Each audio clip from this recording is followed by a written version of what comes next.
Bonjour et bienvenue à cette présentation sur Consigna Expense Management. Comme vous le savez, nous vivons dans un monde où l'efficacité et la productivité sont les enjeux clés pour se démarquer dans un environnement qui est de plus en plus compétitif. Les ressources humaines en entreprise sont précieuses et on veut les conserver pour des tâches qui sont à forte valeur ajoutée pour l'organisation. C'est ici que Consigna vous propose un outil qui permet de simplifier l'entrée, l'approbation et le traitement des comptes de dépenses.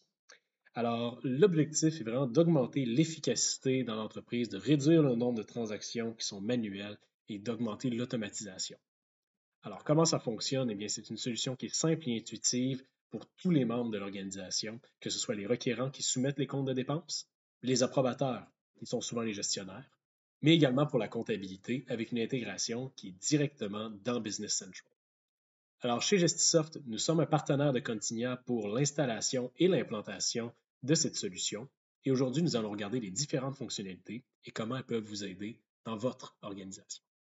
Alors, tout d'abord, tout compte de dépense commence par une dépense, effectivement, qui est effectuée par un employé. Alors, c'est ici que nous allons débuter le parcours de cette démonstration. Alors, tous les employés qui peuvent soumettre des comptes de dépenses ont accès à une application mobile sur lesquelles ils vont pouvoir effectuer leur rapport de dépenses. Alors, une fois dans l'application, quelques petites choses à noter, mais tout d'abord, la langue s'adapte automatiquement à la langue du téléphone de l'utilisateur. Donc, dans ce cas-ci, nous sommes en français. Eh bien, la langue d'affichage est automatiquement définie en français. Notez que ça se pourrait qu'il y ait des noms de compte qui soient en anglais dans ce cas-ci, mais c'est à cause de la démonstration et la façon que la charte de compte est configurée. Mais effectivement, tous les comptes qui vont s'afficher seront les vôtres. Alors, si on commence par une nouvelle dépense à la pièce. Donc, on va tout simplement cliquer sur Nouvelle dépense. Alors, ici, va s'ouvrir une page où est-ce que plusieurs options sont demandées. Alors, tout fonctionne par pièce jointe. Donc, nous allons tout simplement cliquer sur l'appareil photo pour prendre en photo un reçu. Dans ce cas-ci, ils sont déjà pré-téléchargés. Je vais en choisir un ici, par exemple. Donc, vous voyez, on a une facture pour un dépanneur des sandwichs. Si on sélectionne cette facture, vous allez constater quelques petites choses. Et tout d'abord, le montant, c'est choisi automatiquement. C'est parce qu'il y a une petite reconnaissance de texte qui est intégrée directement dans l'application et qui permet de pré-remplir certains champs. Vous allez remarquer en fait qu'avec le temps, à mesure qu'elle observe des factures qui sont similaires, cette reconnaissance-là va s'améliorer et il y a davantage de champs qui vont venir se compléter. Donc le montant s'est rempli automatiquement dans ce cas-ci, tout comme la date. Ce serait possible de faire un ajustement manuel si vous le souhaitez. Ensuite, nous avons le type de règlement. C'est important de noter que Expense Management permet de gérer plusieurs types de règlements. Donc, dans ce cas-ci, nous allons dire que c'est une facture qui est payée par, directement par l'employé, donc avec sa carte ou en argent. Mais on pourrait également configurer les cartes d'entreprise. Donc, c'est une autre fonctionnalité très intéressante qu'on va observer un petit peu plus tard. Donc, dans ce cas-ci, c'est l'employé qui a payé. On va sélectionner Cash Private Card. Donc, dans type de dépense maintenant, nous allons choisir c'est quoi le type de dépense. Nous allons choisir nourriture dans ce cas-ci. Et nous devons absolument ajouter une description. Auquel cas, ce sera sandwich, peu importe. Vous constaterez ici que le marchand s'est automatiquement sélectionné grâce à la reconnaissance visuelle. Alors, une fois que ça c'est fait, bien, on peut tout simplement soumettre cette dépense. Et voilà, c'est fait. L'employé pourra avoir accès aux dépenses qu'il a soumises dans la section ici en bas à droite qui s'appelle Historique. Si on va sur l'autre bouton ici qui est Ouvert, ça permet également d'avoir accès aux transactions qui soit ont déjà été commencées ou également aux transactions de carte de crédit. Vous allez remarquer ici qu'il y a quelques transactions qui sont déjà inscrites. En fait, ce sont les transactions de carte de crédit qui ont été effectuées par cet employé-là et qui ont été réconciliées dans Business Central. Nous verrons cet aspect-là un petit peu plus tard. Si nous choisissons, par exemple, la première, dans Expense Management, nous allons pouvoir ajouter un reçu directement à cette dépense, qui est celle-là ici. Vous allez remarquer que le montant a déjà été sélectionné. Vous pouvez également remarquer que la conversion en dollars US et dollars canadiens, c'est automatiquement fait selon les paramètres préétablis dans Business Central. Donc, ça gère très bien le multidevise. Alors, vous allez voir, il y a beaucoup de cases qui se sont déjà pré-remplies avec la reconnaissance visuelle et on a tout simplement à soumettre. Donc ça, c'est une façon, concrètement dans la vraie vie, quand vous allez dans vos transactions ouvertes, vous pouvez voir toutes vos dépenses de carte de crédit, puis ça permet à l'employé de tout simplement attacher les reçus qui sont correspondants. Il n'y a pas que les dépenses à la pièce qui peuvent être comptabilisées directement dans Continua Expense Management. On peut par exemple avoir des dépenses de kilométrage. Donc, où est-ce que ça devient très intéressant ici? Mais en fait, c'est que tout est calculé directement par Google Maps. Donc, pas besoin de faire un suivi et de calculer son kilométrage pour un déplacement. On rentre notre adresse de départ, par exemple si je vais prendre l'aéroport de Montréal, et notre destination. Et vous allez voir que le trajet se calcule automatiquement ici. Donc, on a un itinéraire qui est apparu. Ça permet de choisir pour le requérant quel itinéraire il a utilisé. Donc, il a des options. C'est Google Maps qui calcule. Donc, vous voyez ici, c'est pour ça que j'ai pris un trajet plus long. Vous allez voir qu'on peut passer par la 20, la 40 ou un autre chemin ici avec des chemins, avec des routes de campagne. Donc, notre requérant choisit l'itinéraire employé. Il doit rajouter une description ici. Notre voyage d'affaires. Et puis, vous voyez ici que le champ kilométrage peut être modifié. Ça, c'est selon vos préférences, selon vos politiques internes. On peut permettre une certaine tolérance si, par exemple, il y avait des détours qui ne sont pas pris en compte ici. On pourrait permettre une certaine tolérance pour que l'utilisateur puisse modifier manuellement le kilométrage. Si je soumets ce kilométrage-là, vous allez voir qu'il apparaît 3 options. Envoyer, donc on va tout simplement soumettre cela. Sinon, on a envoyer et créer retour. Donc, ce qu'on fait, c'est qu'on prend automatiquement la destination, puis on la met comme le nouveau point de départ et on met l'ancien point de départ comme le point d'arrivée, donc ça crée le retour. Et envoyer et continuer du lieu d'arrivée, mais ça, c'est pratique pour quelqu'un, par exemple, qui ferait plusieurs destinations dans une même journée, un livreur, par exemple, ou un représentant. Donc, on prend la destination et on la met comme le nouveau point de départ. Mais par contre, on ne spécifie pas de nouvelle destination, donc ça va être rentré manuellement et ça permet tout simplement de rentrer toutes ces dépenses de façon efficace. Donc, dans ce cas-ci, je vais tout simplement créer un retour. Donc, ce qu'on vient de remplir a été envoyé automatiquement. On va avoir une petite période de calcul et vous allez voir que notre destination et notre point d'arrivée sont maintenant inversés, ce qui permet tout simplement de soumettre une fois de plus. Cette fois-ci, on va tout simplement envoyer parce qu'on n'a pas besoin de faire un autre retour. Et vous allez voir un petit peu plus tard qu'effectivement, tout a été soumis en bonne et due forme. Maintenant, une autre fonctionnalité intéressante concerne les per diem. Donc, tout ce qui est allocation pour les repas, mais également pour l'hébergement. Donc, si nous allons ici dans Nouveau per diem, vous allez voir qu'on a tout simplement à rentrer une date de départ. C'est par exemple pour le 10 mars et une date heure de retour.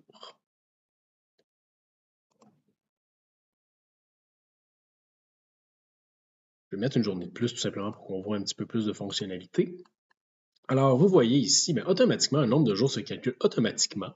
Si je clique ici, en fait, on va devoir sélectionner les différentes allocations auxquelles nous avons droit. Donc, si je clique sur lundi, vous allez voir que pour la première journée, on ne peut pas avoir d'indemnité de logement. La raison étant bien simple, c'est que si votre déplacement ne duré qu'une journée, c'est pas mal certain que vous n'avez pas, vous n'êtes pas resté à l'hôtel. Alors, on va choisir ici, par exemple, disons qu'on a ces 2 repas-là qui sont inclus. On peut sauvegarder. Maintenant, je vais aller choisir pour mes autres journées. Disons que le mardi, on a eu le droit à tout. On va sauvegarder. Et puis, on peut également, vous voyez ici, on peut choisir pour tout, disons, vous auriez un déplacement de plusieurs jours, disons une dizaine de jours, mais vous ne voulez pas les rentrer manuellement, en cliquant sur le petit crayon, vous pouvez automatiquement appliquer sur toutes les journées les différentes dépenses. Mais dans ce cas-ci, comme on n'en a pas beaucoup, je vais les faire à la main. Puis effectivement, si vous les appliquez à toutes, puis par exemple, la dernière journée, vous n'avez pas de souper ici, mais vous faites tout simplement modifier la journée qui est différente. Alors, on va sauvegarder ça ici, on va retourner en arrière, on rentre une description. Vous voyez simplement ici. Et puis, on a tout simplement à soumettre. Et voilà, c'est soumis. Dernière chose à regarder au niveau des utilisateurs, bien en fait, c'est ce qui est les groupements. Donc, un groupement, en fait, ça permet d'avoir plusieurs types de dépenses regroupées ensemble. Donc, je ne rentrerai pas dans le détail ici parce qu'il peut y avoir plusieurs utilisations. Il y a certaines entreprises ou organismes qui préfèrent avoir un rapport de dépenses par mois. Donc, vous pourriez, par exemple, créer le rapport ici qui serait janvier. Dans ça ici, vous rentrez toutes vos dépenses qui peuvent être à la pièce, des per diem, des kilométrages pour le mois de janvier. Donc, ça va permettre une approbation et une comptabilisation directement tout ensemble. C'est une façon de faire pour certaines entreprises. Il y en a d'autres qui préfèrent par projet, il y en a d'autres qui préfèrent tout simplement par client, par exemple. Donc, il peut y avoir plusieurs types plusieurs manières d'utiliser les groupements et ça, c'est vraiment à la discrétion de chacun.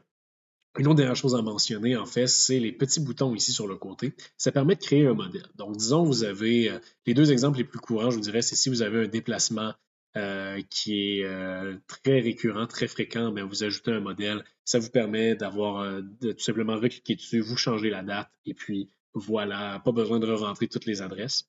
Également, une dépense qui serait récurrente, par exemple la téléphonie ou un repas qui est très récurrent, vous pouvez créer un modèle ici. Donc, c'est ce qui fait le tour pour l'utilisateur en tant que tel, qui est l'employé qui soumet son compte de dépenses. Allons voir maintenant comment ça se matérialise au niveau de l'approbation. Donc, les approbations se passent sur un portail qui est indépendant de l'application qu'on a vu précédemment, mais qui est également indépendant de Business Central. Donc, ça a plusieurs petits avantages, mais notamment, vous ne donnez pas des accès à des gens qui pourraient potentiellement ne pas vouloir, pour lesquels on ne voudrait pas qu'ils aient accès à des données confidentielles contenues dans Business Central. Mais également, ça permet d'approuver d'un peu partout. Donc, vous êtes dans votre salon chez vous, cette plateforme-là fonctionne très bien, autant sur tablette que sur PC. Une autre petite note au passage, mais en fait, si on aurait un employé qui ne possède pas de téléphone cellulaire, bien, il y a également un portail similaire qui permet de soumettre des comptes de dépenses qui est accessible également sur tablette ou sur PC. Donc, si, ça peut également être une option. Donc, vous allez voir ici que dans Expense Management, on retrouve des dépenses, des kilométrages et des per diem, et ce sont tout ce qu'on a soumis tout à l'heure ensemble. Donc, si on rentre, par exemple, dans les approbations, bien, on a tout simplement à cliquer sur la première. Vous allez voir, c'est la facture d'hôtel qu'on a soumis ensemble tout à l'heure. Mais vous allez avoir plusieurs options. Ici, vous pouvez rajouter des commentaires en tant qu'approbateur. Vous avez accès à la pièce jointe. D'ailleurs, ces pièces jointes-là, il y a un aspect sécurité qui est très important. Ce n'est pas stocké à l'externe, c'est stocké directement dans votre Business Central. Donc, au niveau de la gestion des données, c'est totalement sécurisé. Alors maintenant, on a plusieurs options. On peut soit approuver, rejeter, transférer. Donc, par exemple, c'est mauvais département, peu importe, on peut transférer à un autre utilisateur. Puis également, mettre en attente et approuver, mettre en attente, mais ça ici, c'est moins fréquemment utilisé. Également, tant qu'à transférer, bien, c'est important de noter que si vous avez un approbateur qui est en vacances, on est capable d'aller indiquer des dates d'absence avec une personne à qui transférer les demandes d'approbation pour une période temporaire. Donc, disons que dans ce cas-ci, vous voyez effectivement toutes les informations s'affichent, tout est beau, mais on pourrait tout simplement approuver dans ce cas-ci. Et vous allez voir, elle va disparaître du portail, donc la dépense a été approuvée, tout est beau. Si on retourne dans nos dépenses ici, tout simplement pour avoir un petit peu de volume, on a la dépense de sandwich qu'on a eu tout à l'heure, je vais également l'approuver. Et on peut aller voir maintenant les autres types de dépenses. Donc, allons-y avec les kilométrages, pardon. Alors, tout est à la même place. Vous avez ici une notification. Vous allez voir, nous en avons 3. Donc, intentionnellement, j'ai rentré un doublon par erreur. Vous voyez, les deux ici sont pareils. Donc, dans ce cas-ci, notre approbateur pourrait tout simplement arriver sur la transaction, faire suivant et se rendre compte que hey, j'ai 2 fois la même chose et puis c'est exactement les mêmes dates. Donc, on a tout simplement à la rejeter et on est obligé d'entrer un commentaire. Donc, dans ce cas-ci, j'écrirais doublon, par exemple. Et voilà, la dépense a été rejetée. Ça retourne dans l'application et puis notre requérant va avoir l'option d'effectuer des modifications et de la resoumettre. Dans ce cas-ci, ce ne sera pas nécessaire parce que c'est réellement un doublon. Donc, vous voyez, la pièce jointe, quand on parle de kilométrage, bien, c'est directement la capture d'écran de Google Maps. Donc, c'est ce qui est stocké et c'est ce qui permet d'être utilisé comme référence. Donc, on va tout simplement approuver celle-là ici. Puis, je vais approuver également notre retour. Voilà, on a fait le tour de nos kilométrages. Les perdièmes, eux, et les groupements, comme vous avez pu voir, sont également stockés à des endroits différents. Si on va dans nos perdièmes, vous allez constater ici que l'approbation, le calcul du montant s'est effectué tout seul selon les paramétrages qui sont configurés dans Business Central. Et vous pouvez voir ici le détail de chacune des journées. Et également, vous avez toujours les options de rajouter un commentaire, vous pouvez voir les lignes de détail et toutes ces belles choses-là. On va tout simplement l'approuver. Alors, voyons maintenant ce que cela donne pour notre comptabilité directement dans Business Central. Alors, si on descend un petit peu, vous allez remarquer que nous avons des nouvelles tuiles qui sont apparues sur la page d'accueil et qui sont sur Continua Expense Management. Donc, ce qui est important de penser, c'est qu'on synchronise, donc ça permet de s'assurer que tout est à jour avec la plateforme en ligne et on a accès à nos dépenses, nos kilométrages, nos perdièmes et nos groupements directement à partir d'ici. Si je clique sur les dépenses tout d'abord pour regarder, vous allez constater qu'il y en a qui sont en vert foncé et d'autres en vert pâle. Donc, celles qui sont en vert foncé ici, c'est celles qu'on a fait tout à l'heure. Vous voyez, le statut est sur lancé. Elles ont été approuvées et tout est soumis, tout est correct. C'est celles qu'on a fait ensemble. Les autres en haut, ce sont les autres transactions de carte de crédit qu'on a vues au tout début. Alors, elles n'ont toujours pas été, il n'y a toujours pas de pièces jointes et elles n'ont toujours pas été approuvées. Donc, ce qui est intéressant à partir d'ici, c'est qu'on peut, si on va dans l'administration, envoyer des emails de rappel. Donc, ça permet pour toutes les transactions qui ne sont pas approuvées ou qui ne sont pas soumises, comme dans ce cas-ci, d'envoyer un courriel de rappel aux bonnes personnes. Donc, très utile en fin de mois pour s'assurer de ne pas avoir de délai. Si je clique sur celle-là ici, par exemple, vous allez remarquer les pièces jointes sont bien stockées ici dans Business Central. Vous avez tout ici qui s'est pré-rempli automatiquement. Très important aussi, la comptabilisation. Comme là, vous voyez type de dépenses hardware, c'est considéré comme des fournitures de bureau, des fournitures informatiques. Eh bien, le hardware, le codage est fait directement comme un type de dépense et vous n'avez pas besoin de faire une comptabilisation, de rentrer par exemple un compte de GL. C'est tout préprogrammé dans les paramétrages.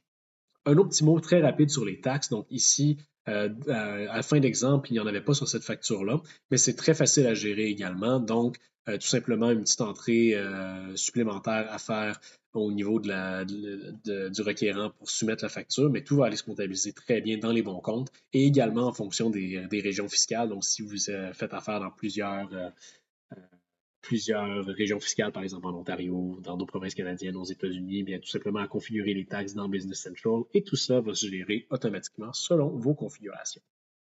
Une petite chose à noter, on peut donner des accès pour que notre comptabilité puisse forcer l'approbation ou même modifier des documents. Alors ça, c'est facultatif, c'est selon vos procédures internes et vos contrôles, mais c'est des petites choses qui sont possibles. Alors, une fois que ça c'est fait, mais autre chose qui est intéressante, c'est qu'on n'a pas besoin de les passer à la comptabilité une à une. Notre comptabilité fait sa vérification. Et ce qu'on peut faire, c'est tout simplement valider par lot. Donc, si on valide par lot et qu'on rajoute un filtre pour le statut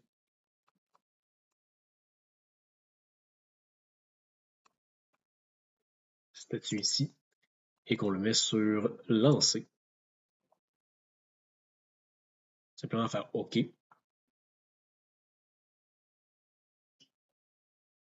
vous allez voir, les dépenses vont tout simplement aller se passer à la comptabilité. Tout simplement, vous voyez, elles ont disparu. Elles sont maintenant à la comptabilité, elles sont traçables, tout simplement comme n'importe quelle facture d'achat dans Business Central. Le paiement pour les employés, il y a deux options. En fait, soit on peut les considérer comme sur un système de paie externe, mais la plupart des utilisateurs vont tout simplement créer un fournisseur pour chacun des employés et les traiter en paiement comme tout le reste. Donc, c'est la procédure la plus fréquente, la plus utilisée. Si on va dans le kilométrage, par exemple, vous voyez tout est ici, tout est là, on pourrait faire exactement la même procédure et également pour les per diem, la même chose. Vous allez voir, ça pourrait arriver également qu'on ait une transaction qui soit en rouge, mais dans ce cas-là, c'est parce qu'il y a une erreur qui a été détectée. Par exemple, il n'y a pas de pièce jointe, les montants ne fonctionnent pas, il y a un enjeu d'un niveau, il manque par exemple une dimension. C'est quelque chose qui est très possible d'ajouter si on va ici, par exemple. On peut rajouter plusieurs dimensions, comme par exemple un code de département ou par exemple, un code de région. C'est des choses qu'on peut rajouter manuellement et qu'on peut forcer un utilisateur de rentrer lorsqu'il soumet son compte de dépenses. Mais en faisant ça, ben, effectivement, ça peut, si jamais quelqu'un aurait oublié de le faire pour une raison quelconque, on ne l'a pas mis obligatoire, mais ça s'afficherait en rouge.